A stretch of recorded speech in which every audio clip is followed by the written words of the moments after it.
In Court of Blades, you're playing very canny retainers. These are not your run-of-the-mill kind of like hired henchmen that you throw a bag of money to and go, oh, follow the girl. These are very much like prized, and all of the playbooks they play that up. You're not just somebody holding a ranseur and guarding the gate. You are the bravo. You are the champion of the house. You're the hawk. You're a bounty hunter. You're the knack. You are the sorcerer, the house sorcerer. So what happens when two geeks that love role-playing run into each other and fall in love? Today's episode is with two designers who are actually partners. I got a chance to sit down with Navi and Shawn Drake. Like me, they're huge fans of John Harper's Blades in the Dark. Unlike me, they have the talent and the drive to actually create their own Forged in the Dark game. When this episode drops, their Kickstarter for Court of Blades has only a handful of days left. We talk about where the idea of Court of Blades came from. We talk about how it compares to Blades in the Dark, what it shares and what makes it different. We talk about the rich world that they've created. And finally, we take the step-by-step process of going from concept to iteration to playtest to finalizing a game and then eventually putting it out on Kickstarter. If Renaissance court intrigue, backstabbing, retainers doing the dirty work of their houses sounds interesting to you, then sit back and enjoy my conversation with Navi and Shawn Drake. Enjoy. Third Floor Wars delivers interviews, insights, and discussions about everything hitting the tabletop. In a world where life hits you from all sides, you deserve time to relax, disconnect, and unplug. Rulebooks, plastic models, dice, and cards in hand. Let the gaming begin. Tabletop games let you escape and unleash grand battles and regale epic tales of adventure with your friends. If you love gaming and learning from players, designers, experts, and creators, you are in the right place. Pull up a chair. Craig and Ray welcome you to the third floor and the Tabletop Talk podcast. Howdy friends, Craig here. Now, some of you may not be aware of it, and it was something that was relatively new to me, and it's this concept of a hack. So I learned about it as I came back to role playing, and it's very, very interesting. And it's an idea of taking, and this has been around forever, it just wasn't really named anything. It was the idea of taking a system and taking parts of that system and putting new aspects on it so it ultimately becomes another game. And one game that has several hacks, in fact, there's a term for it called Forged in the Dark, is John Harper's Blades in the Dark, which everybody knows I'm a huge fan of. So I keep my eyes on the different Forged in the Dark games that are out there. And this is the first time that I've ever had somebody who's made a Forged in the Dark game on the show. And that's because I backed their Kickstarter and I'm super excited to learn about this game. So today with us, we've got Shawn and Navi Drake. So Navi, welcome to the third floor. Oh, thank you for having me. I'm so glad to be here. So you guys are officially the second couple or partners that I've ever had on the show. The first were McGay and Vincent Baker. I am going to ask you the same question I asked them, because normally you get the, how did you find gaming question from me? But I guess the first question is, did the Drakes find each other, then find gaming? Or did the Drakes find gaming independently, then found each other? Or was one? How did this play out? So take me through the timeline, Navi. We've been together a long time, but not that long. So I started gaming when I was about, I want to say 12, maybe a little bit younger, because, Nintendo had already come out when I was a kid. So at 6, I'm playing Mario. But my first RPG, I was 12, because that's when Zelda came out, right? So nice. I've been gaming for a while. But we got together also because of a shared love of storytelling. We met in one of those kind of play-by-post things. Very cool. Yeah, so gaming is actually a big part of our history, not just individually, but together. So, Shawn, welcome to the third floor. So that means that you were gaming before you met Navi as well? Oh, yeah. 12 years old? Or did she beat you? Lord. Let's see. Let me carbon date myself. That was about 25 years ago that I got invited into a kind of a smoky rec room on Lodge's Air Force Base. And there were like these wizards kind of behind the table. And they're like, I mean, I was there with my best friend in, 5th grade. And he's like, hey, my dad and his buddies, they run this game. And it was Dungeons and Dragons. Oh, how cool it was is first that? edition Dungeons and Dragons. And from there, it was just finding any kind of game I could kind of sink my teeth into. And yeah, I'm at the love of my life in a play-by-post forum. So I have never done play-by-post. So, I mean, I understand the concept of it. You have somebody who, quote unquote, runs the game. And then instead of sitting around a table, you just communicate not live with voice, but just kind of say, this is what my character is going to do. This is what you kind of see. Yeah, just like you would, especially with these narrative games like the Forged in the Dark games and Blades in the Dark, it's even more in that vein of everything is explained. What are you doing? You're really acting in character. So it was like that before big narrative games really had come out. So you explain everything in detail, and then there's still some dice rolls to keep things random. But it was nice because you could like get that little text out real quick in between your classes or something. You didn't have to dedicate a huge chunk of time. So you could just play on and off for, ever. Most of the ones that we were playing in didn't even have like a facilitator or anything. It was purely collaborative fiction. No kidding, really? Yeah. So without someone actually running the game? Yeah, everybody was that's responsible for bringing their own plots.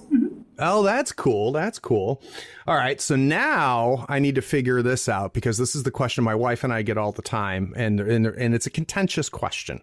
And that is, did Shawn go, I want to play just more than play by post with Navi? So, or did Navi go, I kind of want to do more than just play by post? You guys figure it out together at once. Where you're like, this might be more than just, I'm going to play an elf and he's going to play a wizard.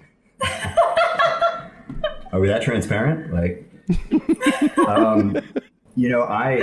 I was interested in her from pretty much the word go, but I always just thought that she was just a random voice on the internet or a bunch of text on a screen. And she had already like found me and like knew everything about me. And I was reading your mail. Exactly. Yeah. She was basically like looking into through my bedroom window.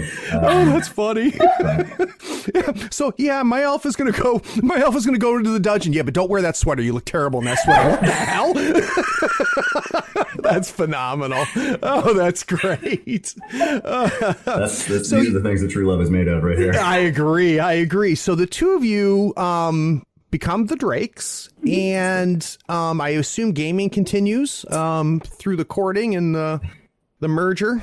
Yeah, when I first moved in with him, it was funny. I had already played Dungeons and Dragons previously, but I don't think that he was aware. So when I show up on his doorstep, he's like, so I do this kind of weird thing where on Saturday nights I get together with my friends. And for a moment there, I'm like, oh, it's, beer and pretzels and poker. I can play poker. But then he's like, so we played Dungeons and Dragons. I was like, okay, I'm in. I'm making a character right now. I got a druid. I can do this. Oh, that's great. So the first date was playing D&D. Yeah, kind of. Like, I mean, that's amazing. That's amazing. You guys were destined to be where you are right now. The stars all aligned. So, when did just being a player or being a GM, when was that not enough? When did either of you or together you start dabbling and saying, you know what, let's change this, let's change that? When did the design become part of your play? Yeah, I've always been a GM. I'm one of those people who is just very comfortable behind the screen. My fourth ever Dungeons and Dragons game, like the old wizard who ran our game was sick, and I'm like, I could probably run something, and they're like, you're 11. Okay, yeah, let's see what you got. And very, very shortly after there, I had gotten through all the books that were available on this tiny little island we were living on, and I had to come up with new stuff. So I've been designing, in the small kind of homebrewy ways that everybody who takes a seat behind the screen does. Sure. Pretty much from the word go. But I never thought that it would be something big and then that I could show people and not be embarrassed about it. Right. Well, I guess that's my question then is, because yes, players are designers, right? As are GMs, right? So we've all done that.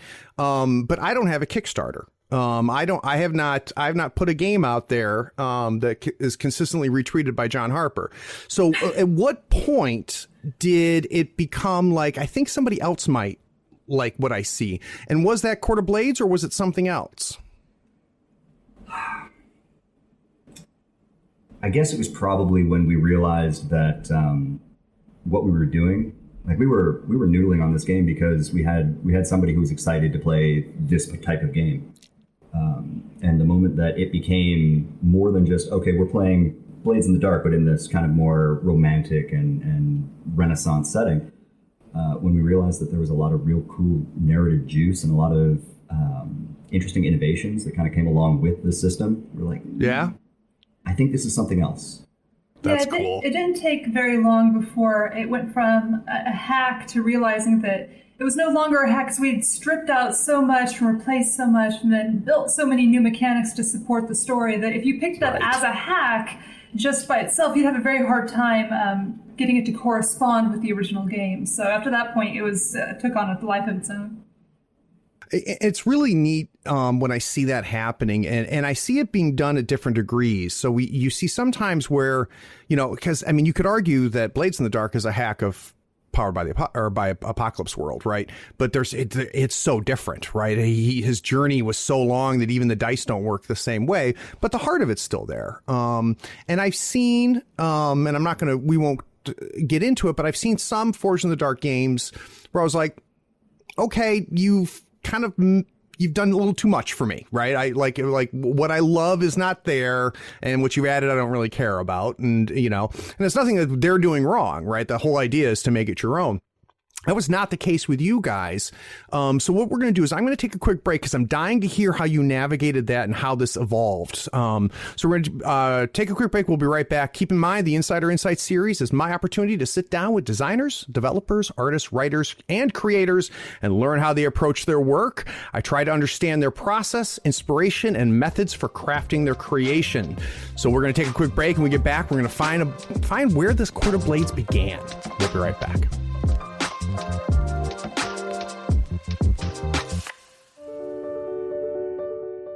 Howdy friends, Craig here. You deserve a new playmat. Here on the third floor, we use Mats by Mars. They are scratch resistant, waterproof, wet erase marker compatible, almost free of glare, and lighter than neoprene. Mats by Mars gives you over 40 designs to choose from. You pick a mat, pick a design, and then you pick an overlay, like one for Marvel Crisis Protocol, Star Wars Legion, or even Malifaux 3rd Edition. Those overlays will really speed up your deployment and make the placement of objective markers so easy.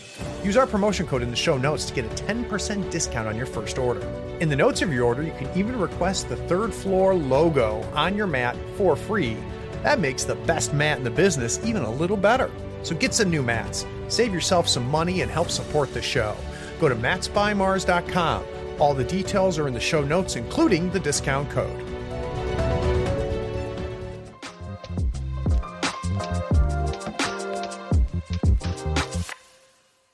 So let's pretend that I've gone to university and I'm taking history of the Drakes, and I need to, pull out the book and find out, when Court of Blades first began. So if we were to forensically go back and look for the seeds, the little tiny nuggets where I could go, yes, that's where it started. That's where it began. Where would I look?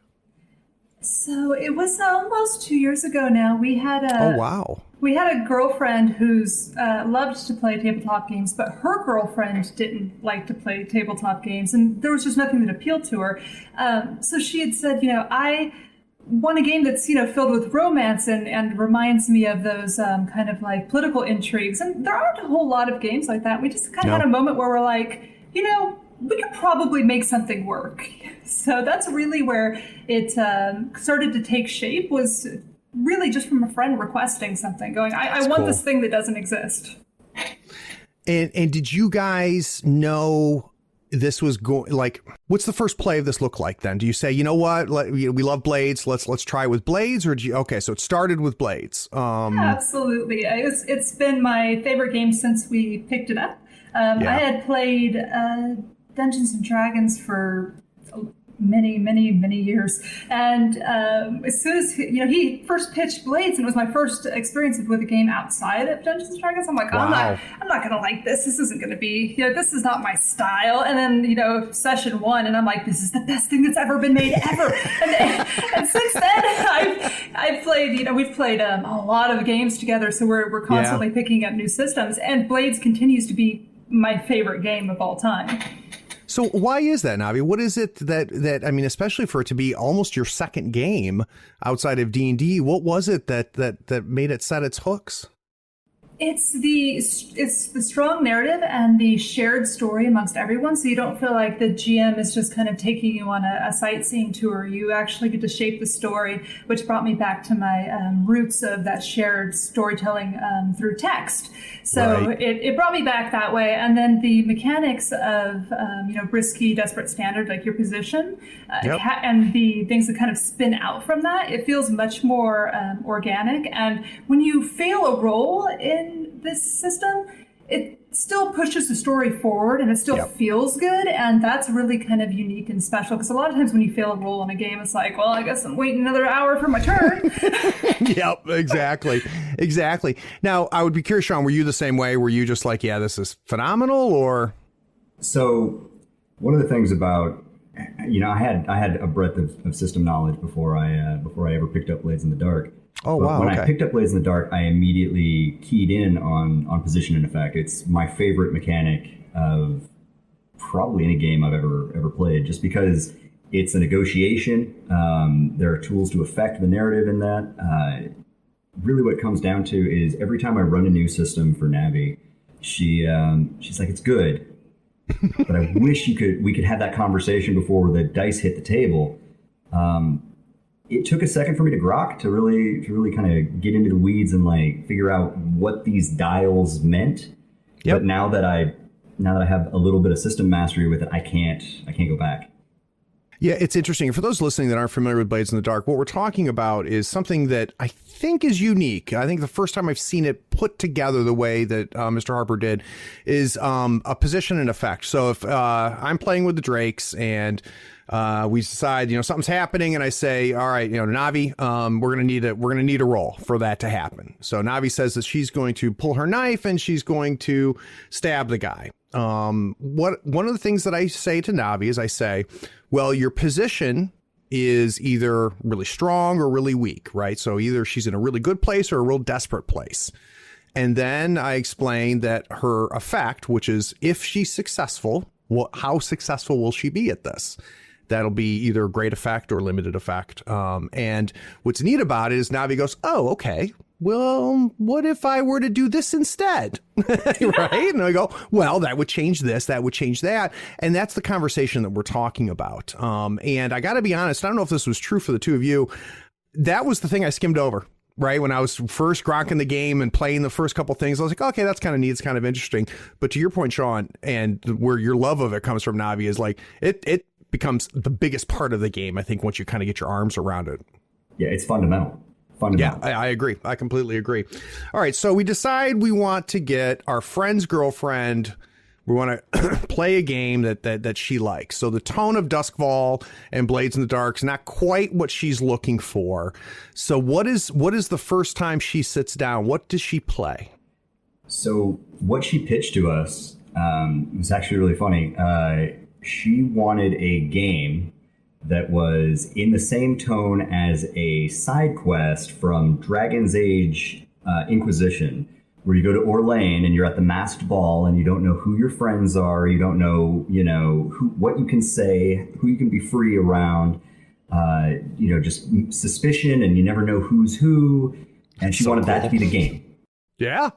Sign me up. Yeah, right. I'm looking at this game and I'm thinking, okay, Blades in the Dark isn't quite there. What if instead of hardscrabble scoundrels, we're noble courtiers, and we're just at these strange kind of subterfuge laden events, right? And we got to the table and it felt okay, but it was missing a little bit of that kind of juice, right? It Like, I'm pretty sure we had like 6 actions, and most of them were just different ways to sway. There was a lot of lying going on. Yeah, yeah. I'm pretty sure we had like lie, prevaricate, like we circumlocute, like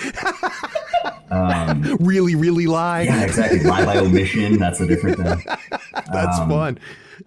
So we eventually kind of nailed it down to we can't be the nobles here because they have too much to lose. We can't get into hijinks without everything kind of falling apart. So we're like, what if we were, like, to put it in kind of the Game of Thrones parlance, what if we weren't Jaime Lannister or Tyrion or anything like that? What if we were more like Bronn? What if we were the agents that were affecting these kind of broad and sweeping things? We were given this latitude, and that's where we started drilling down, and we hit something pretty magic. So that's interesting that you say that, because I don't think it registered, because it was one of the first questions I thought of, because as I was reading, starting to digest the game as I was coming, I came across first, I think it was Twitter that turned me onto it at first. I fully went into it expecting to play, what's the movie with John Malkovich? Dangerous Liaisons. Oh, yeah. And so I expected to play those characters, right? The Michelle Pfeiffer and, so on and so forth. And I was like, oh, no, you don't. You play a couple rungs down. And that's interesting that it was a function of you have too much to lose, so it limits play. Does that sound accurate? It would definitely change the scope of play, because you're much less likely to be doing something covert and dangerous yourself if you're the whole family. Can you imagine a whole noble family sneaking out to commit an assassination or something that's politically necessary? So Navi, when you went through the first iteration of this and played it as the nobles, were you in agreement with Shawn that you were just like, yeah, this just doesn't quite fit? And did you identify the same thing? We are usually on the same page. I think I might actually be the pickier one of the two of us, because when it comes to like things being wrong, I'm the first one to just go, no, not that. This is bad, and we need to fix this. So that's me, and removing mechanics that I feel like are not lending themselves to the game correctly. I'm like, just take the whole mechanic out, and sometimes he gets a little frustrated with that. We have a graveyard of cool mechanics that I was really like. I'm the mechanics goblin. Like I collect bits and pieces and cast-offs and detritus from everything that I've ever played. And anytime something looks cool, I go back to my toolbox and I'm like, ooh, I found this thing. And we can put that in there. And she's like, that's stupid. Why are we doing this? But how powerful is it for the two of you to have that, right? So like, I'm imagining it like you're like two concentric circles, right? Where there's not a complete overlap. So you're both are able to bring something to the conversation, but there's it sounds like there's a shared like outcome, right? Like I get the sense you both knew what this was going to look like at the end, but you were coming at it and pulling and pushing the whole way. Does that sound right? That's incredibly accurate. Yeah, that's about as spot on as it gets. That's cool. So you then decide, okay, we're not going to play the nobles. We're going to take a couple runs down. Let's move forward a couple more iterations. So we're now halfway into development a little bit, and I'd like to get a sense of when things started to click. When you started going, okay, wait a second, we're not changing it every week now. We're starting to find our groove. When do you feel like that happened, and what happened before that? Those were fun days. Where we show up to our weekly game. God, they were patient. We redid all your load. All of your stress abilities are completely. But I like that one. Well, sorry. I could not do this. I would be like, you guys can go fuck yourself. I'm not playing your game anymore. This is why they get thanks, like right up in the very beginning of the book. Front page. Front page. Let's play Fiasco. Screw this. Exactly. It's just masochists all the way down. But when That's great that you have them, though. Yeah. We hit the jackpot with these guys. The moment that it really started to click was when we realized that we had this big open city. We've got all of these intrigues and things going on, but the moment we really took a look at how to apply pressure, because that's one of the great things that Blades in the Dark does. Yep. Everything is just a huge pressure cooker, and you'll never have enough coin, and somebody's always mad at you. You never have enough downtime actions. So you're just basically like riding these characters until the wheels fall off. As soon as we establish the social season, you've only got 3 errands that you can go on every social season before the advancement of all of the other plots in the city go on. Having to make those choices we can go foil the assassination, but we may not be able to negotiate peace between these two factions over here. This person is calling for aid, but we don't have time. Do we hunt the monster that's, walking through the arbor every midnight and snacking on farmers? Or do we go and, attend this masquerade that we're expected at? So that layer of pressure, as soon as we got that social season, as soon as we started getting the social season mechanic nailed down and the GM's turn, that was when it started being Court of Blades. Very, very cool. And I'm going to get into in the next segment where I want to really get into a lot of the really crunchy stuff here. Because like I said, this was the first time I've wanted to have a Forged in the Dark on the show, because it was the first time I was like, every change I was like, oh, I like this. This is interesting. This is interesting. So I want to grok that. But now I've got to do a weird game with you real quick before we take our break. I want to imagine you're both in isolation booths, right? So this is going to be like a weird dating game, matching, whatever it is.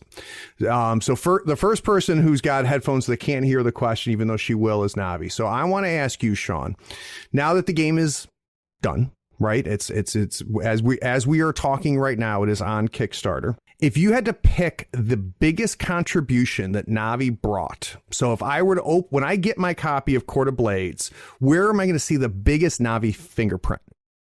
World building. It's got to be world building. She writes an awful lot of like the kind of spitballed ideas that really make Ilrian sing. That's cool. The factions and things like that. All the NPC names, like all of their descriptors. That's all Navi. Very, very nice. All right, so Navi, where am I going to see the biggest Shawn fingerprint? Oh my goodness, he is my mechanics goblin. If I need mechanics, I go to him and I tell him what I'm trying to make happen. This is what I want to happen, and he looks at it and goes, okay, I can figure this out. And then he usually comes up with some really good mechanics for us to try and work out. And it's really the best kind of match you can imagine. I just basically go, make this happen, and he does.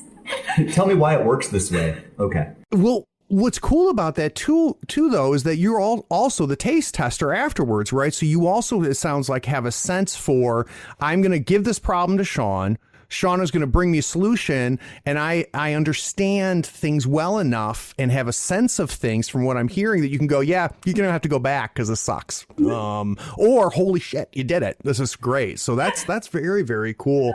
And then for Shawn to have somebody who can help put what is often neglected and not talked about, and often to be the critical piece of it, is what wraps around it.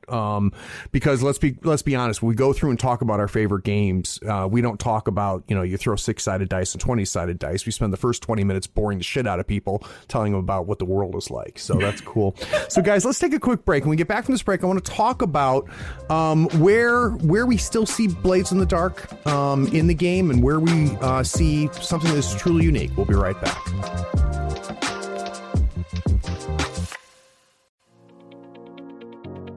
Hi, I am Eli, and I'm the spirit animal of the USFT. And the person who claimed me was Craig Shipman. What is it worth to you to get this podcast on a weekly basis? Is it worth $1 a month? $5 a month? $20 a month? If you'd like to help support the work that we're doing here on Third Floor Wars, please go by our Patreon. We're at patreon.com/Third Floor Wars. There you can pledge at any level, any dollar amount. Whatever you give us will help us put out quality content on a regular basis and hopefully make tabletop gaming a little bit better for you every week. Hey, it's time to welcome some of the newest floor heads to our Patreon. Big thanks goes out to Joe Root, Alan Cardinal, Raven Zato, Richard Beach, Philip Savoy, Patrick Allen, Third, Sean P. Kelly, Jesse Ravicki, James Kahn, Rage Quit Wire, Doc Royal, Eloy Centron, Robo Rotten, and Jacob Suderman. Because of you and the 100+ other patrons, we're able to put out content on a weekly basis. Thank you.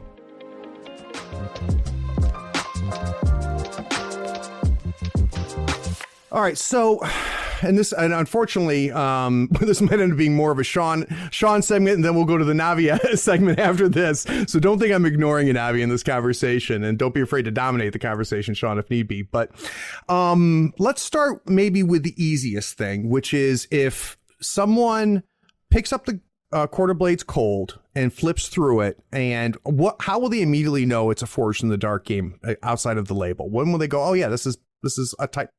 What's in common with Blades? Sure. So it was important for us to keep it accessible, keeping all the things that we love about Blades in the Dark, all the things that keep us coming back to Blades in the Dark.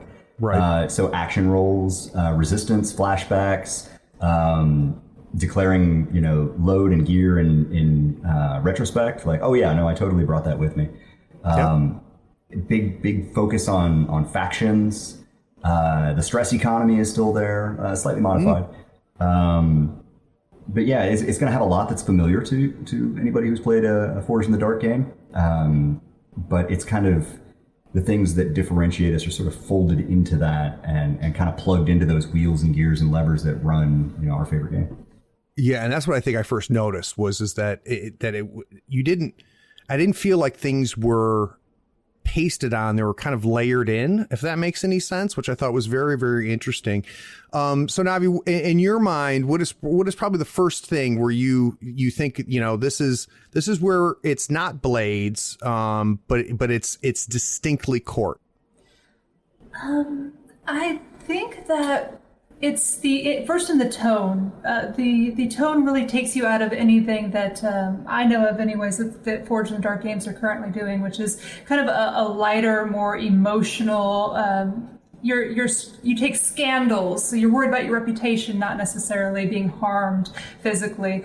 So I think that's one of the first thing that you're going to really feel the difference when you're looking through. Like okay, so these mechanics look very familiar, but everything is shifted towards your reputation and emotions and things that are much more personal than necessarily catching scars. Now, you might still catch them. So how do you find that being backed up mechanically, right? So I understand the feel that you're talking about and that atmosphere. Is that strictly narrative? Is that something that we just play, or is there some mechanics that build that and support that in your mind?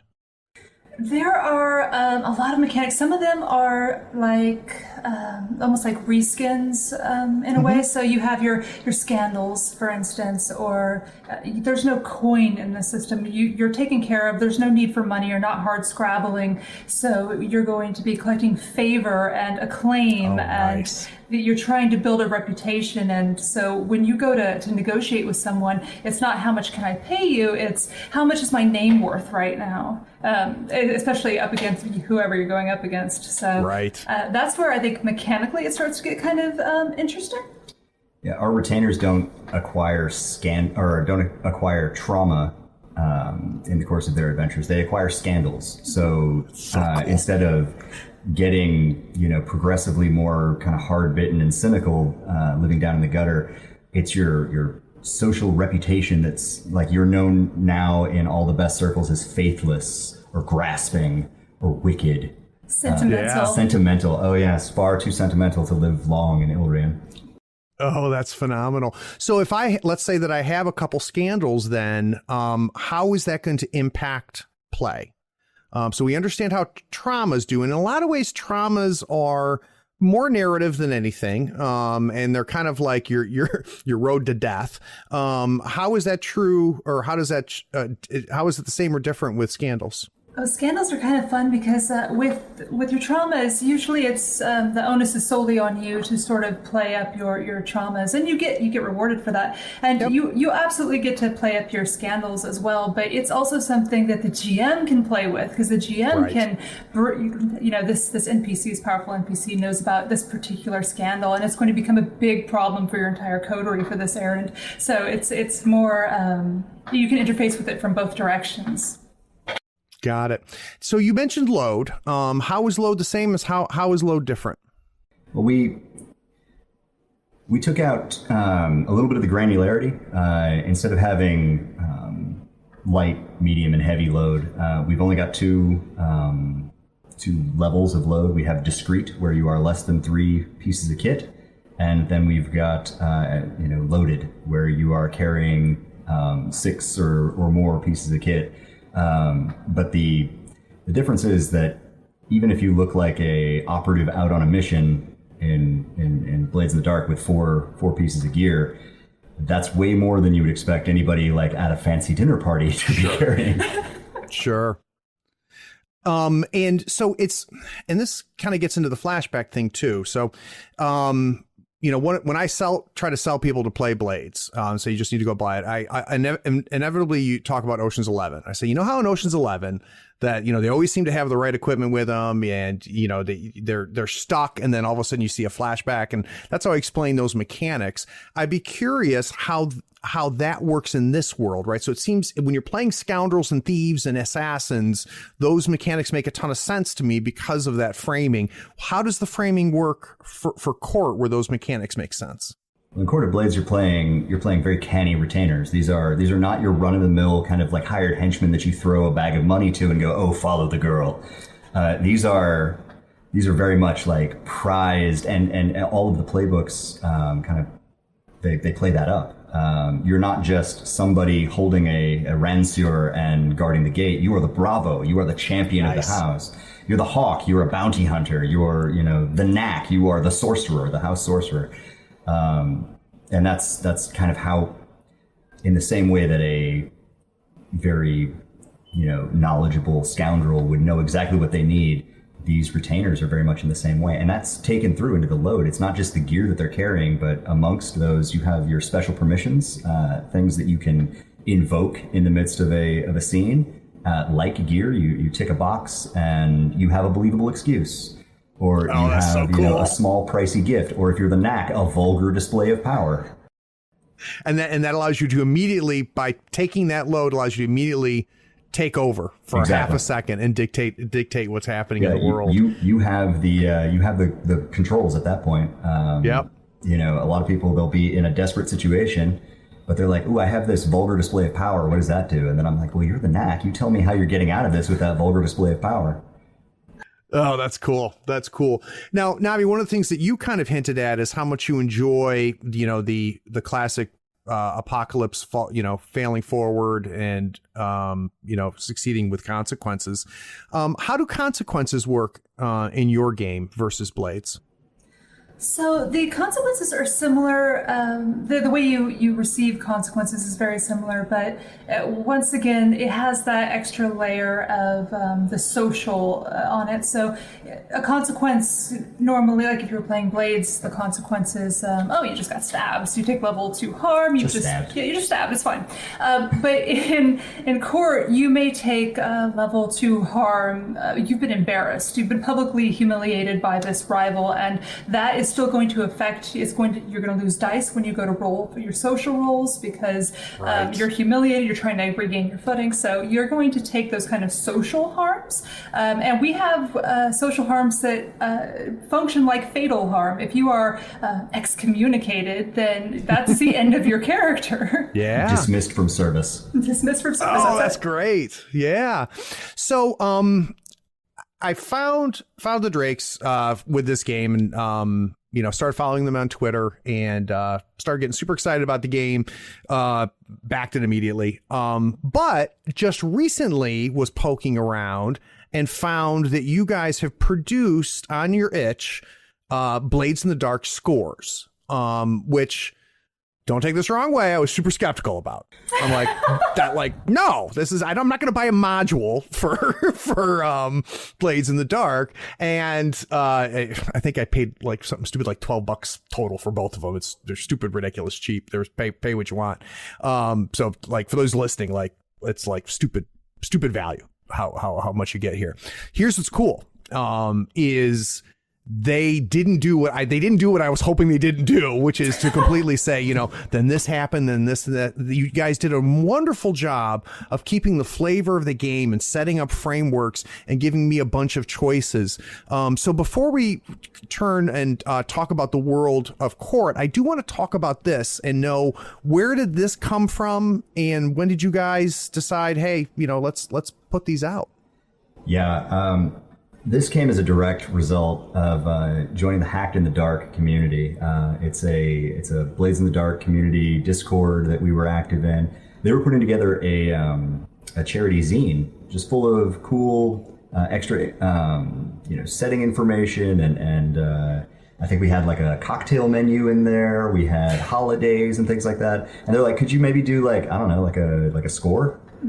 Well, it kind of flies in the face of everything that Blades in the Dark is for. It's supposed to be one of these kind of, well, what are we doing tonight, guys? And how do we make that happen? But we had seen Shawn Nittner, because Shawn Nittner had done a couple when Blades was a little bit younger that are very similar in style. Actually, the formatting is almost identical. I was basically like, thank you for the formatting. I don't have to worry about that now. So Shawn Nittner's fantastic. He did a couple. One was like a revolution, I think. A riot, that's right.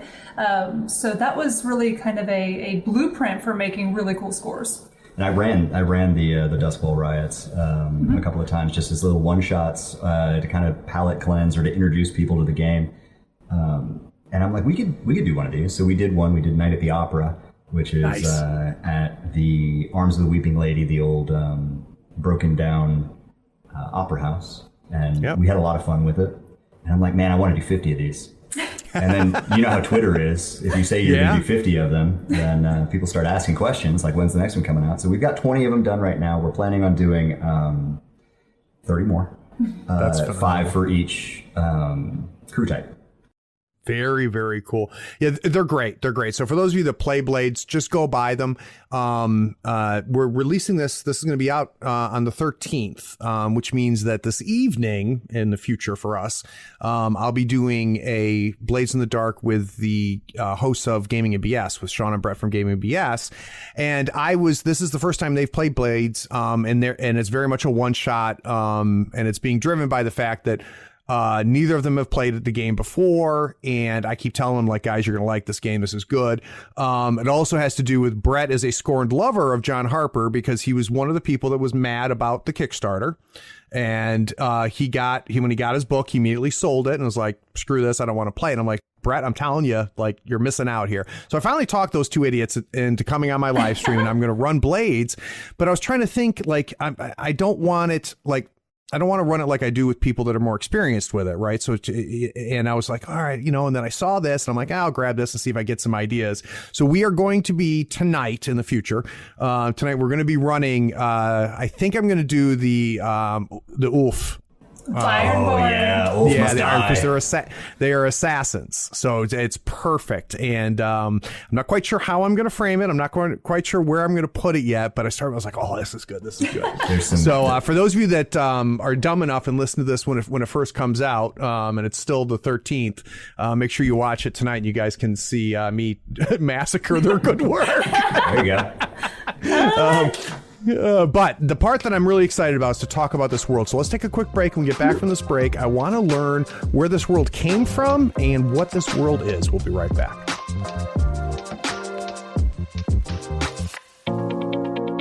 Howdy friends, Greg here. Nothing makes Malifaux easier than having the right tools. Here at the third floor, we love all the licensed Malifaux goodies from Custom Meeple. Not only are they helping support this podcast, they sell custom-made weird licensed tokens and terrain.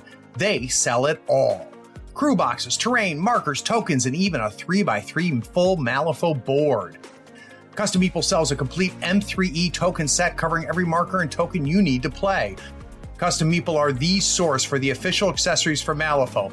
Everything is designed by hand and authorized by Weird Games.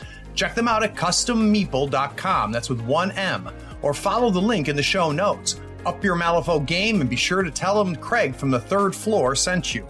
If you use the promo code Third Floor Friend, all one word, THIRDFLOORFRIEND, you'll get a 5% discount and help support the podcast. It's valid on everything except retail products and playmats. So earlier we kind of understood where the beginnings of the game came from. And it sounds like the feel predated the world, which is not uncommon, right? But it also sounds like where things started to click is when the world became real. So Navi, when did the world start to form? Oh my goodness. That is a question. I don't think I could point to a moment where I was like, yes, that's when. I remember that I had the broad strokes. I'm like, all right, this is sort of what it looks like, and then I just sort of started filling in. When we first started playing, we didn't really even have factions, so like, right. I'd show up every week with, surprise guys, I made you some factions.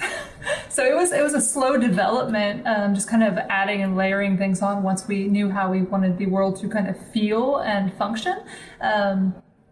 Just knowing that we wanted to stay very romantic and Renaissance and a little bit swashbuckly, like we wanted to capture that Three Musketeers feel. So that was just staying in that pocket the entire time. That's kind of how I handled it. But I really don't think I can point to a moment where where Ilrian kind of became a living thing for me.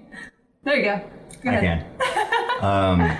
I was planning on running a Thieves Guild Dungeons and Dragons game way back in the way back. And I pitched this setting that I was tinkering around on a novel with that was kind of inspired by Wheel of Time. There's a city where the Great Game of Houses is played, and I'm like, that would be a really cool place. And it's kind of inspired by Lies of Loch Lamora, as turns out Blades in the Dark was. And I'm like, oh, this is going to be really cool. And it never happened, so I just kind of shelved it. And I had the book like half written, and I'm like, this is fine. And I remember Navi was asking, I need 6 vaguely Italian families.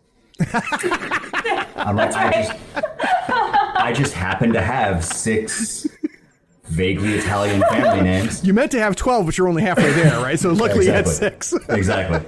So I just polished those off, and I'm like, will that work? And she's like, this is perfect. And then she went and she, skittered off to her writing corner and punched out lore and things for those, and we brought them to our table, and people were like, this is really cool, it's really well thought out. I'm like, really? No one's gonna. I didn't want to finish my crappy book, so I'm glad this worked. That's phenomenal. That's great. So Navi, obviously, and this is true, always is true. Duskfall is not original, right? It was based on ideas, based on feels and looks, and it sounds like Court of Blades is as well, as far as the world that we play this game in. But at some point, it becomes its own thing, right? And I'd be curious to know, what do you think maybe that was? So if we can't go back to the genesis of it, let's start when it stopped being you going, give me something vaguely Italian, where it started becoming, this is a world. And instead of me, and I hear writers talk about this all the time, where they stop talking, they start listening, right? When the world starts telling them what this place is. When do you feel like that happened?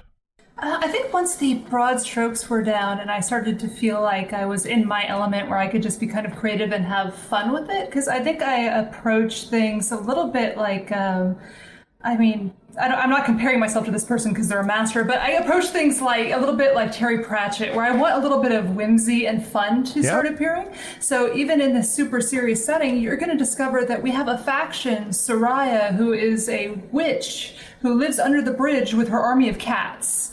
And so you're going to find these kind of interesting things that are kind of laced in there. And whether or not people want to interface with the goofier parts or not, but they're there. My favorite holiday in Ilrian is the holiday of eels, where everybody celebrates the eels, going to their spawning place. And we have this ridiculous law that everybody can catch as many eels as they can, as long as they do it with their hands. That's a rule. But if you're caught using nets or cheating in any way, you are publicly whipped through the streets with eels. So it's just a lot of fun stuff kind of starts sneaking in there. And I think that's when it starts to become less a dramatic, historic, romantic piece and a little bit more me. So I'd be curious, there's a lot of flexibility in Forged games. If I want to play a strict criminal thieving game of Blades, we can. If I want a spooky, creepy game of Blades, we can do it. In your mind, Navi, what is the range there? So it sounds like there's some whimsy in there, but if I ran it for 3 different groups, what are 3 different things that I might see? So you can play a very highly political game. You can play that game of scheming nobles and backbiting, and all you want to do is host balls and undermine everyone else. And we have a house that's perfectly geared towards that. The Lavelles. That's their hat, so to speak. But if you wanted to play. Let's say something a little bit more like Robin Hood, where you want to be maybe not the best terms with all of the other noble houses, but the people like you and you're doing good for them.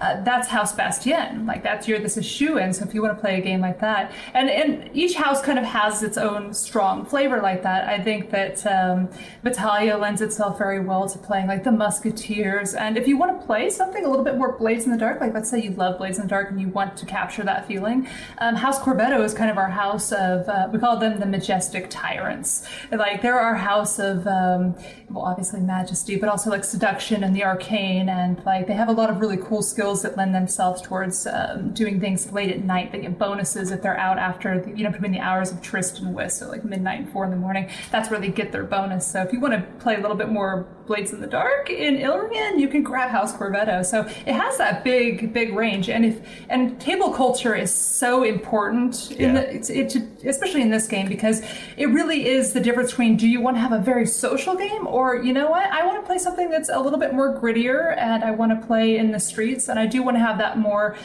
dark experience, and we do make room for that. It actually is supported even mechanically, so just choose the house that gives you those bonuses, and you're shooing.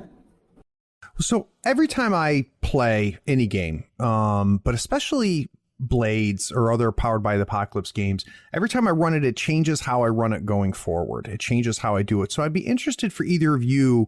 Can you look to maybe 1 or 2 instances where the play testers, your players, changed the game? Oh gosh, a lot. Yeah. That's every time we took it to the table, we found a different friction point, a different thing that sang. So our first play test was very much in the pocket of these scheming nobles, and it kind of went around and around and around, and it didn't go anywhere fast. But when we refined a couple more times, we've ended up being more into Blades in the Dark. I think that every time we iterated, we ended up, I hesitate to use the word fixing, but at least refining exactly what our game was about. That's how the big GM turn where the other houses make their moves came about. That's where intrigues came about. That's where the paramour system came from. That is where a lot of our advances, like our advanced moves that you get as you level up, came from, because we need some way to do this, or we need a faction that we can do this with. Right. Court of Blades would absolutely not be what it is if it wasn't for our amazing playtesters who patiently just were willing to keep playing through iteration after iteration. And so much of it is just listening to them play, and then they don't know I'm doing it, but I'm over here making notes because I can tell when they're really excited about something. Okay, we need to lean into this. So playtesters really kind of guided our path. They really let us know what they wanted out of a game of social intrigue, and they let us know if they felt like a game was going too much into Blades territory. Yep, because you didn't want to make Blades 2.0, right? You had a very distinct feel, right? Which is not Blades in the Dark. The world that you have created is not that. And I think that's wonderful. So one of the things that I have, now that I've interviewed a lot of different people that are designers, one of the things that I hear often, not every time, is I hear often there was a big change that tends to be one of the last things that happen. And the story goes that I've heard, and like I said, not everyone has told me this is how it worked, but I've heard it enough that I'm going to throw it at you. Is, we're going in, and like last minute we said, you know what, let's just throw this out, or let's just throw this in, and it was like, oh my God, like it all clicks now, like it all came together, and there was an itch that they couldn't scratch, and they made this last change. Did that happen to you guys with this game? It was intrigue. Yeah. So explain to me intrigue. Okay, so intrigue, in Blades in the Dark, you have the ability to establish a long-term clock where you are, pursuing an objective. It could be crafting something or discovering an ancient ritual, or really anything that kind of doesn't fit with the established rules of the game. Intrigues are basically that, but they're risky, because what they're doing is, so to explain this, I'm going to have to explain a different system, and I'm apologizing because you're going to have to come with me. We're here with that. Okay. So if it's boring, Shane, I'll just edit it all out. Yeah, right? exactly. So you don't have to worry about that. Easy day. I love pre-recorded format. This is great. No, go ahead. So let's talk about the other system that leads us to there. So the GM turn is where you kind of set up Ilrian. You have basically almost like artificial intelligence houses. You've got roll charts to define what their objectives are. Every social season, they roll some dice, and you see how the city changes. Nice. So you've got a long-term clock, or a long-term a downtime action that you can use to discover what they're doing and get in the way of it. You can, go on errands to, Corvetto is trying to negotiate a trade deal with these people, and we're going to go and torpedo that so they can't make any progress, get more powerful. Right. Intrigues are where you do this proactively. So if there's a portion of the city that you're trying to take control of, if there's a certain rival who is getting in the way, if you are looking to expand your territory and take assets and things like that, do this grand skullduggery, you have a conversation, much like talking through a ritual with your GM. You have a question and answer phase where you are defining what you're trying to do, what you're risking by doing it, how long it's going to take, whose help you need, what happens if you're discovered, and what collateral damage may result. So cool. So with this back and forth between GM and player, you establish 2 racing clocks. Oh, so okay. You're trying to fill your clock before you are discovered.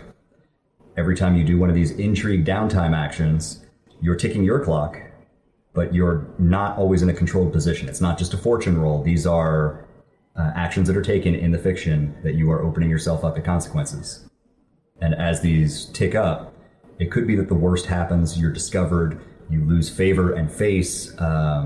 Overall, it could be really bad for you. Or you might enact these grand, sweeping narrative changes in Ilrian in a very, prescriptive and descriptive way. So the last question before we move on is, and this is something I wasn't able to figure out. So as one of my top questions I wanted to ask you. So instead of crews, we have houses, right? And then factions are houses as well. And we play as for a house. In play, how often do the higher ups in the house come into play? So if me and my buddies are running a game and we're playing as these high end operatives for a house, how often in your experience has other members higher up in the house come into play?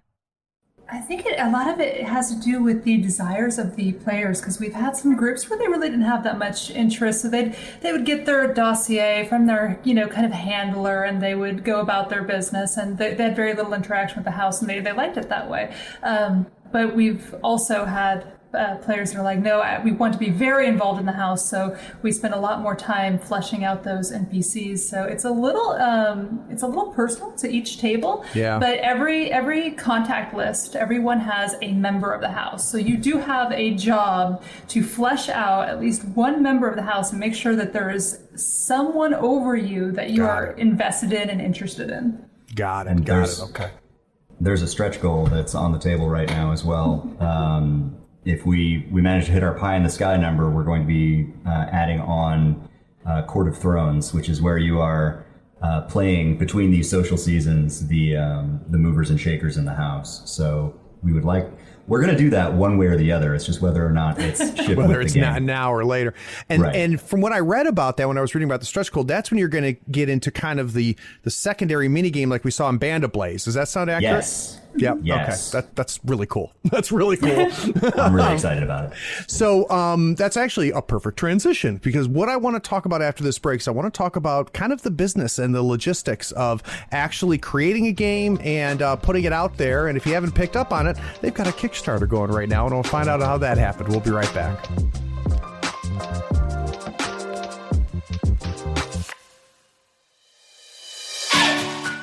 There are so many online retailers.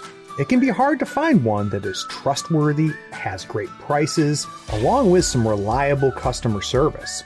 On the third floor, we love ordering our gaming goodies from Gadzooks Gaming. Their selection of terrain, miniatures, dice, custom decor, and conversion bits are curated for gamers by gamers.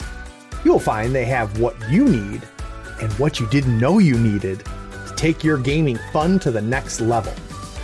If you mention Third Floor Wars in the cart notes of your order, you'll also get a free gift.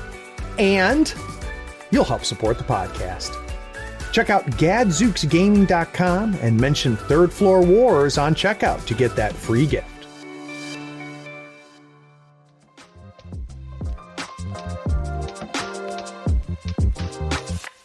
Like I said, I found them originally on Twitter before the Kickstarter came out. You guys are very clever, kind of throwing out a little bit of tidbits of what this game is. And I was like, okay, this is interesting. Every time I read it, I was like nodding my head. And then the Kickstarter drops. And I think it was 4 minutes later, I went and backed it, right?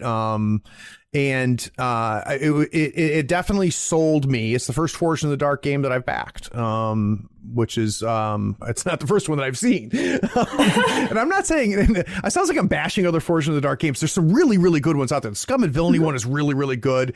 I just was said it now. It's left me. The Band of Blades. Yeah, it's phenomenal. But they just weren't different enough for me. Whereas this had its own feel. So you guys have a game. You've made the decision, this needs to get out to more people. When did you go Kickstarter versus itch versus, when did you guys make that choice? You handle it. That's actually a tough question because I don't really even know where we decided to kind of make that choice as the project got larger and larger and kind of took on a life of its own. We knew that we had at some point we're like, we have an entire book on our hands. This is, I think that I'm a bad person. I neglected to put the approximate page count on the Kickstarter, but this is a 350 page beast. Before art. Yeah, before art. Wow. So it has a lot going because turning the GM's turn into the AI and all of that it takes a little doing and a lot of charts. Sure. So there's some good stuff in there. We promise we don't overcomplicate it too much, but it's got a lot going on. But yeah, so at some point we're like, we have an entire book on our hands, and what are we going to do with this thing? We had kicked around the idea, should we release it? And I think that we had decided we would be doing it sort of an injustice to not see it through and have it, edited by a professional editor that really knows what they're doing. Yep. God bless you for doing that, by the way. Right. And that's, if we had just thrown it on Ish, it would have just been like our, project that's pretty good, but it won't be the thing that we're hoping it to be once it goes through that beautiful editing phase. So, and then of course, you start looking at the cost for editing and we're like, all right, look, that's a lot of money. So we're going to have to figure something out.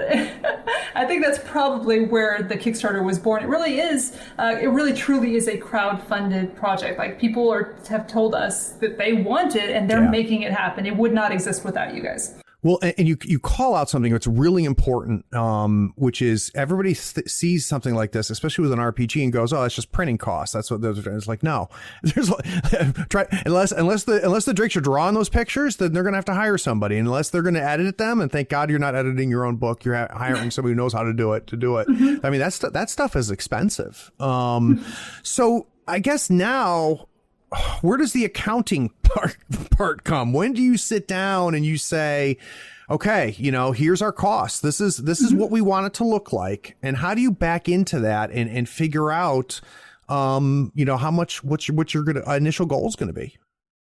So it was a lot of legwork, and I'm so glad that we have a really great Twitter group. Like the Twitter community around the TTRPG scene is so supportive and so amazing. Yep. Anytime I have a question of any kind, I just put it out there, and the feedback that I get from everybody is amazing. So a lot of it was just kind of, beating the pavement, like, you guys, I need help with this, and they give me like a list of artists, and I spend a week looking through artists and reaching out and saying, hey, this is my project, what are your typical fees and things like that. And so I actually went to everybody individually that I was interested in working with, and again, amazing community, because these artists and editors and whatnot, like, they're like, oh, you might get funding. They never treated me that way at all. They were like, oh, that's amazing, like, I totally would work with you, here's what it's going to cost. And so they gave me the recipe that I needed to figure out how much this project was going to run. She's always been our number cruncher. We have a home business as well, and she's my accountant, like. That, I would not have guessed that because of how we talked about how you guys split up the game design piece of it. So you figure out, okay, we're going to do this Kickstarter. We've got an idea of our costs. So in order for us to be able to pull the trigger on this is the levels it's going to be. How do you come up with tiers? How do you figure out pledge levels and things and go through that process? I think part of it was we wanted to stay within line with the other games in the system, not just because it would be, again, a disservice to the entire community if we started dropping prices and lowballing everyone. Because this might be our first project, and we're kind of green, but other people, this is their bread and butter. And if we go in and we're just destroying the pricing on, that's not okay. But we also, again, because this community is so great, we also do have that I guess sometimes they like to call it the hardship tier. We call it the tier with an assist. So you can grab the PDF at half cost and it's honor system. If you feel like you're having financial struggles, go ahead and grab it, and everybody's happy. But so we started with just looking and seeing where the lines currently were, and we kind of tried to stay in that same pocket.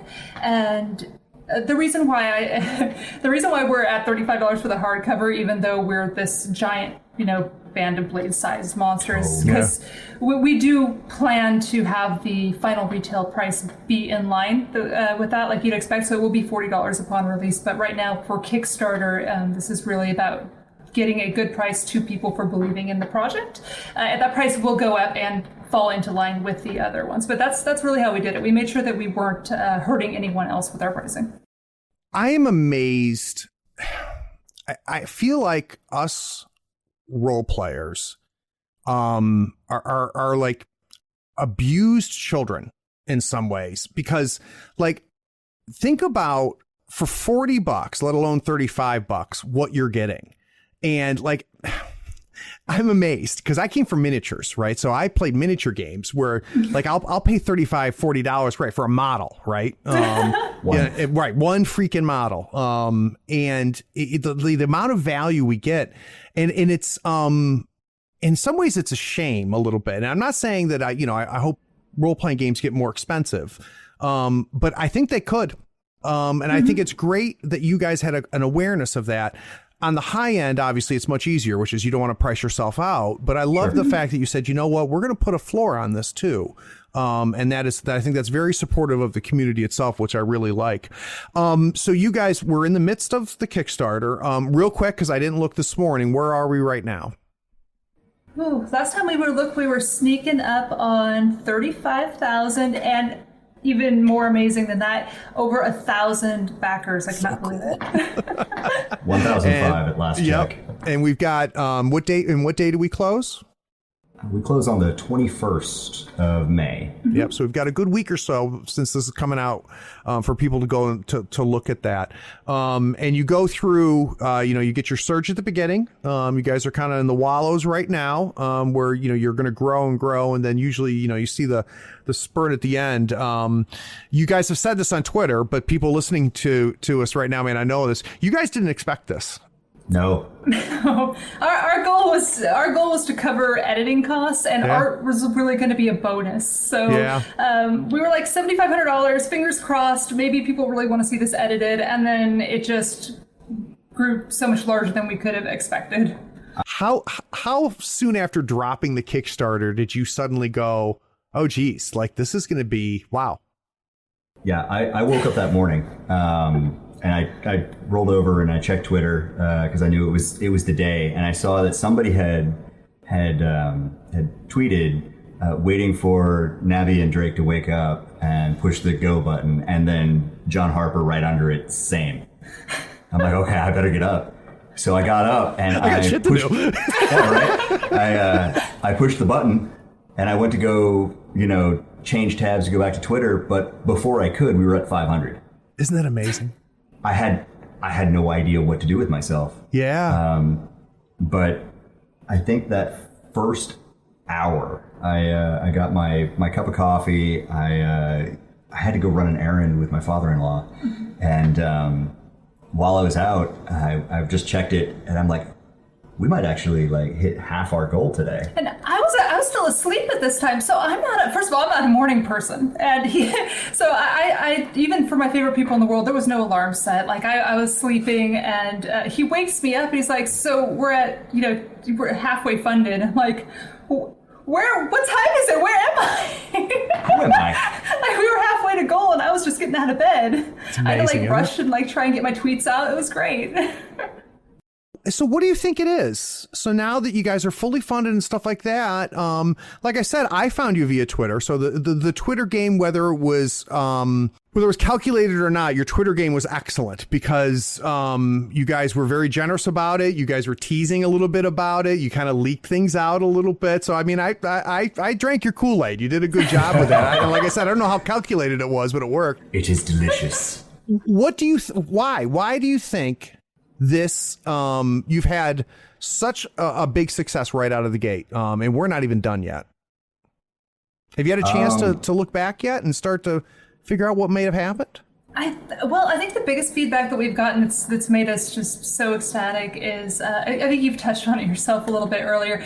So many people haven't seen a game in this style for this system. This brings you out of the grim dark that the system likes to cling to. Yep. And and of course everybody who's into historical drama and whatnot. You wouldn't believe how many people have reached out to me like, oh, they a home for my fops. They're so excited about the idea of being able to put on their powdered wigs, and that to me is amazing. Yeah. Joy.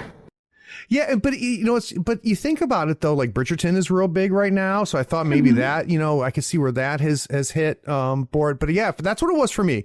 Was the uniqueness of the setting is what got my interest, and then as I started grokking some of the mechanics and reading that, I was like, oh, this is good. This is interesting. What kind of advice did you guys get about Kickstarter from other people in the community? We reached out to a lot of people, mostly for sanity checks. Are we crazy here? Do you think that this is well put together? Should I not do the funny accent? What do you think here? And just getting people to look it over. Again, just sort of how we did for playtesting. We got a lot of really positive feedback. This looks way more professional than your first Kickstarter. You look like you've got a real, tight theme. You're delivering a good hook. This is something that I want on my shelf.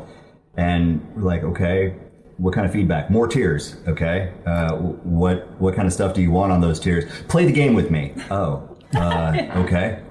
I can do that. So we got a lot of that kind of feedback where it kind of drove how we set up our backer tiers and how we set up our stretch goals. So that was really helpful for us. Yep. What cautionary tales have you been told? Things that you're watching out for? Ooh. So I actually, one of my Twitter friends, I guess follow friend, whatever you call them. Mutuals. One of my mutuals had done a very, very big Kickstarter. He was a video game designer, so the budgets on those are much bigger, and it funded really well. It did $200,000, but in the video game world, that goes fast, and so he actually had ended up not being able to be produced because they ran out of funds. It just didn't work out. So he was giving me his tale of woe, and he's like, "All right, just do me this favor and make sure that whatever you think it's going to cost, I want you to times it by 3. Yeah. And I was like, okay, so I took that into account. When we set our goal of 7,500, it was taking into account that, okay, we might have to come out of pocket a couple $1,000s, but we can swing that. We can't swing the whole thing, but we can swing part of it because we really wanted this to happen. Yep. And obviously the community was like, no, thank you. But so we did get some of that feedback to be very careful about not not overselling ourselves or overextending ourselves. And Yeah, I think that was one of the most invaluable conversations that I had, because it was a really real conversation. They were very open with what had happened, and it's a vulnerable thing to have to talk about. Well, as somebody who's backed, I think, a total of 5 Kickstarters and were never delivered on, it was always that same story. It was always that same story. How did you come up with, or how did you back into your delivery date? That was actually a conversation with Sean Nittner. We asked what Evil Hat's delivery timelines, what their backer timelines are, and we decided that people would be less upset if we delivered early. We were originally saying that December of 2021 we were going to have the book done, and we can probably hit that timeline. But we wanted to make sure that there was plenty of room for, we've got the possibility of extra submissions for like the community zine. We've got God willing, if we can get Court of Thrones backed, we're going to have to play test and refine that particular set of mechanics. That one might not come out at the same time. That's a big addition. That's a big deal. It's a whole other game. It is. It's like a mini game you got to kind of tack on. But there's also the matter of international shipping, because international shipping is so very tricky for if you're starting out and you don't have connections and distributors and you don't know how many copies you're going to sell, and it's really, you hate to say it, but you're like, if I send you a book from here and you're in the UK, that book is going to cost more than the book to ship it to you. It's $40 to ship a book to the UK. And I wish I could do something about that, but I really can't. But now that we see how many people from overseas are backing, we're like, we might actually be able to get them better prices on a non-POD with a distributor, but that takes time, because you have to send it like freight. You have to send it like they over boat, so for the shipping costs, and then it gets to the distributor, and then the distributor has to take it out and send it out to everybody. So that'll really extend that timeline, and we just really didn't want to run into a situation where people, especially around December, where people are so worked up about the holidays. We didn't want anybody associating it with, I'm going to get this in time for Christmas. That's scary. So had I saw December 21 on there, it wouldn't have stopped me from backing it, but I immediately would have gone, So it was good advice. It was good advice, and I have now, because I have a huge Kickstarter problem. It's one of the things that I look to. I look to it, and if it's too soon, it stopped me from backing before, because and this sounds terrible, but it's just like, well, they're amateurs, and this proves that they're amateurs and they don't know what they're doing. So my chances of getting this are much less. So that was excellent advice. So now the big question, which is, if I were to break into the Drake's house tonight, oh no, you guys are out to dinner, you're not there, and to look at what condition is Court of Blades in today, what's left? I'll feel that. Okay. I'll feel that. So it's text complete. It's in the midst of being edited for tone, just cohesiveness of tone. We are completely playable. Everything that is going to be in Court of Blades is in Court of Blades as of today. That's great. But it's missing all of its gorgeous art that we're about to commission. It's missing its map. It is basically the game that we have had so much fun with, our weekly group, for about the past year and a half, with a couple of extra cool goodies that have been, added on from other groups. But yes, it's a playable product. It will be deliverable by the end of the Kickstarter. So in your mind, the design of the game is done, right? Your pencil's down at this point, so now it's a matter of producing it. Does that sound accurate? Only the drudgery remains. Yeah, all the boring shit. That's funny. That's funny. So obviously we're gonna link to the Kickstarter here in the show notes, and I'll be blasting it on Twitter when this comes out as well. If people want more Drakes, where else can they go? Well, you can yell at me on Twitter. That's pretty effective. I'm at Drake and Dice. And I am at Navi Musing. and that is exactly what I do on that particular Twitter feed. I'm a little bit of a cheerleader for the TTRPG community, so you're going to get a lot of other people's games and things mixed in, and sometimes just random stuff that I think is kind of fun. I'm the junk food of the community, so if you're coming to me for like wholesome, like really good detailed, that's not what I'm about. So go to him for that, because he's really great at like really getting into the nitty gritty of like TTRPGs. Meanwhile, I'm like, check out this funny meme. Yeah, I'm your vegetables. I'm all the roughage. She's the buttered popcorn. Exactly. She's buttered popcorn, and I'm like broccoli. Well, I'm enjoying both Twitter feeds, so we'll link to those as well. I'm also going to link to your itch because there's some really neat stuff on there. Like I said, and if listeners, if you play Blades, just go spend the $5, $10, $15, whatever you want to give to them. Just go get them. Trust me, their Blade supplements are excellent. I can't thank enough. I mean, you guys are in the middle of it all right now, and you made time for me and my listeners. So I just can't thank you enough. We appreciate the invitation. Yeah, this was really great. I'm glad. For those of you fools that sat around all the way to the end listening, I appreciate you sticking around. Take care. Be sure to follow us on Facebook, Twitter, YouTube, and Twitch so you don't miss the avalanche of content we create. Links are in the show notes. Be sure to check out our shop on thirdfloorwars.com for the latest in gaming apparel and gear. There you'll also find the latest information for the US FOE Tour. Find out where you rank in your conference or even in the entire United States. Get those models built, painted, and ready so we can see you at the next US FOE Tour Masters event. Please take a moment to write a review of this pod on your favorite platform. Rating and reviewing helps us find more listeners almost as cool as you are. Be sure to share this feed with all of your friends who love tabletop gaming. Thanks for listening.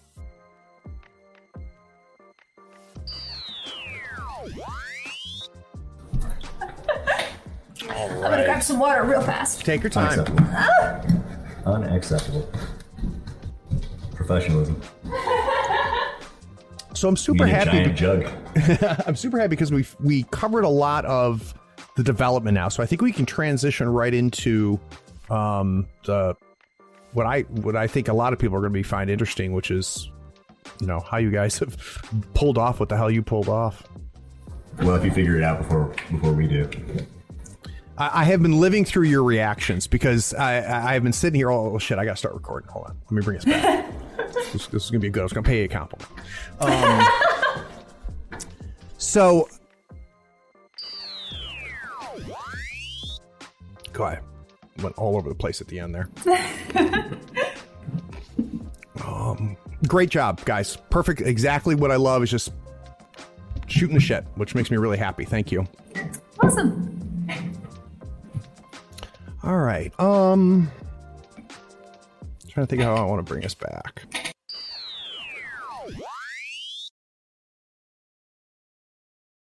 Hey, are you still here? Look, the podcast is over. And you sat through all of the breaks and bloopers? Well, I mean, if you're here, you might as well run over to patreon.com and become a supporter. Don't forget to rate and review this podcast too while you're at it, on whatever platform you're listening to. I do appreciate you sticking around. Take care.